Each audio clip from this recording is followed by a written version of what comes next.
Before we dive into this story, drop a quick "Hi" in the comments and tell me where you're watching from. It really helps support the channel. The royal corridors of Castle Drakeheart, usually a symphony of orderly footsteps and murmured courtesies, echoed with a very different sound. The frantic, panicked shouts of guards and the distressed chirps of royal nursemaids. For the fourth time that week, the 6 dragon hatchlings of the Crimson Line had vanished from their magically warded nursery. And Queen Neria was not merely displeased. She was a storm contained within a crown. Through the gleaming, panic-ridden halls of the castle's upper levels, a lone human janitor named Ethan Cole worked in blissful ignorance. The sounds of chaos did not reach the lower eastern corridor where he quietly swept motes of dust from veined marble floors. At 34, his face was a map of past hardships, with laugh lines around his eyes that spoke of a happier past and a quiet sorrow in their depths that hinted at a painful one. His brown hair was already streaked with gray at the temples, a testament to losses he never spoke of. As the only human employed in the largely draconic castle, he had learned the art of invisibility, working diligently and staying out of the way of the scaled and horned nobility. The kingdom of Vestoria was unlike any other in the known realms. For millennia, the royal family had maintained their power and prosperity not through conquest alone, but through an ancient and symbiotic pact with the dragons. The royal bloodline didn't just command the great WYRMs.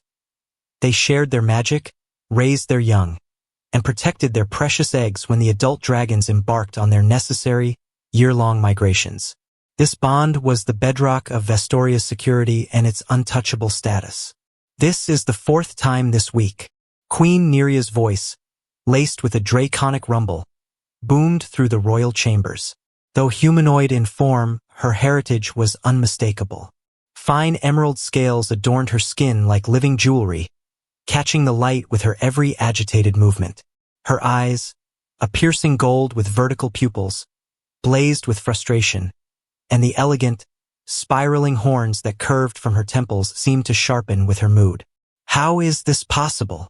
Royal Dragon Master Thorn, a man whose lineage traced back 15 generations to the first draconic human unions, bowed so low his ceremonial robes pooled around him like a puddle of midnight blue. Your Majesty, we have doubled the guards, strengthened the nursery wards with the kingdom's most powerful enchanters, and even installed new gates forged in volcanic rock. The magic should be impermeable. We simply cannot explain how they keep escaping. The queen's clawed fingers tapped a staccato rhythm on the arm of her obsidian throne. The 6 missing hatchlings weren't just any dragons. They were the clutch of the great Crimson WYRM, Azarath, the most powerful and ancient of Vestoria's allies.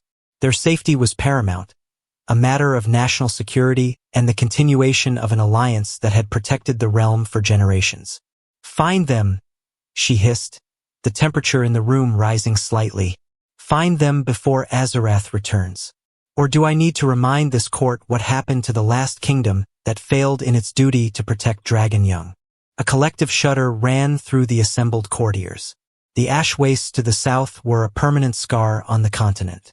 They had once been the prosperous kingdom of Valyria, until they lost a clutch of dragon eggs during a similar arrangement. Nothing remained now but a scorched crater, visible from the highest towers of Castle Drakeheart on a clear day. As the royal guards dispersed like startled beetles, Captain Lysander, the steely-headed leader of the Queen's Guard, stroked his silver-streaked beard. Your Majesty, he began, his voice a calm counterpoint to the surrounding anxiety. Perhaps we are overlooking something. The hatchlings always disappear at roughly the same time each day, and they always return to the nursery, sleepy and content, before nightfall. They are not being stolen. They are leaving of their own accord. The Queen's frown deepened. Dragons are creatures of profound habit and comfort, Captain. If they are repeatedly abandoning a nursery designed for their every need, then something is drawing them elsewhere. Something they find more appealing than the accommodations we have provided. Her voice dropped to a dangerous, sibilant whisper. Find whatever or whoever is luring them away. And when you do, bring them to me. Several floors below, Ethan Cole finished his sweeping and glanced up at the ornate clock on the wall. Almost midday. A small, genuine smile touched his lips, abandoning his mop and bucket in a small, shadowed utility closet.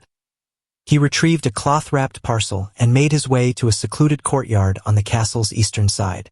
It was his sanctuary, a place of overgrown moon blossoms and a crumbling, ancient fountain, rarely used by the staff or royalty. Here, he could eat his lunch in peace, enjoying the warmth of the sun and the distant view of the misty range, a sight that always sent a pang of bittersweet memory through him.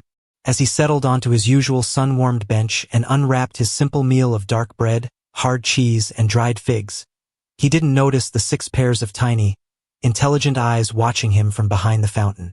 He didn't see the small, scaly shadows flitting across the courtyard stones. "There you are," he said warmly, as the first tiny head, glittering with crimson scales, poked out from behind the mossy stone.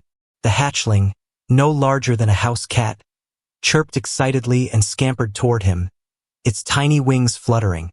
5 identical siblings followed, a cascade of ruby scales and budding golden horns. "I was wondering if you'd visit today." He broke off small pieces of cheese, offering them to the eager hatchlings. "Hungry as always, I see." They chirped and purred, a sound like tiny, contented kettles, as they clambered onto the bench. Some climbed into his lap while others perched on his broad shoulders. Their needle-sharp claws, which could shred leather, were remarkably careful against his worn tunic, as if they understood their own strength and valued his company too much to harm him. This had become their secret ritual over the past 2 weeks. Ethan had first encountered the smallest one, whom he'd privately named Ruby, wandering alone and confused in this courtyard. Instead of fleeing or raising an alarm, he'd simply sat still and offered a piece of his apple. The next day, she had returned with a brother. By the week's end, all 6 visited him daily.